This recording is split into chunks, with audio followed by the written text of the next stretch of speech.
आज फिर तुम घूमने जा रही हो? अभी पिछले महीने ही तो तुम घूमने गई थी। भाभी माँ सही कह रही हैं। आप रोज रोज कहीं ना कहीं घूमने चली जाती हो। हमारे पूरे मोहल्ले और परिवार में भी आप जितना कोई नहीं घूमने जाता। ओहो माँ जी, आप जैसे गांव के लोगों की तो यही सोच है। मैं तो घूमने जाऊंगी, आप मुझे मत रोका करिए। और दीदी आप तो बीच में बोला ही मत करिए। आप लोग खाना बना लेना, मैं तो घूमने चली। मुझे लेट हो रहा है, हमारी ट्रेन छूट जाएगी। चलो यह तो बताती जाओ, कब तक आ जाओगी?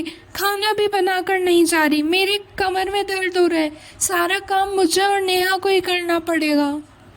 नेहा, तुम माँ का ध्यान रखना। हम 5 दिन बाद वापस लौट जाएंगे। तब तक तुम खाना बना लेना और माँ को समय पर दवाई दे देना। चलो माँ, हम चलते हैं, नहीं तो हमारी ट्रेन छूट जाएगी। तुम्हें याद है रोहन, पिछली बार कश्मीर ट्रिप पे कितना मज़ा आया था? इस बार गुजरात ट्रिप पे भी बहुत मज़ा आने वाला है। देखा, मैं इस बार भी कैसे ननद जी और सासू माँ को चुप कर आ गई। दोनों में से कोई कुछ नहीं बोल पाया। पर तुमने 15 दिन के लिए क्यों बोला? हम तो अच्छी तरह 1 महीना घूम कर आएंगे। बहुत मज़ा आने वाला है। अरे तुम समझती नहीं हो, अगर हम 15 दिन ना बोलकर 1 महीना बोलकर आ जाते तो वो हमें आने ही नहीं देती। और उससे क्या, हम तो पूरा 1 महीना घूम कर आएंगे। बहुत मज़ा आने वाला है, तुम चिंता मत करो। क्या करे, ये बहू तो फिर चली गई। मेरी कमर में दर्द हो रहा है, मैं कैसे बनाऊंगी खाना? देखा माँ, कैसे वो हम दोनों को चुप करके चले गई और हम देखते रह गए। आप कभी उसे कुछ कहती क्यों नहीं है? अब सारा काम हम दोनों को मिलके करना पड़ेगा। हा हा हा हा हा हा हा हा।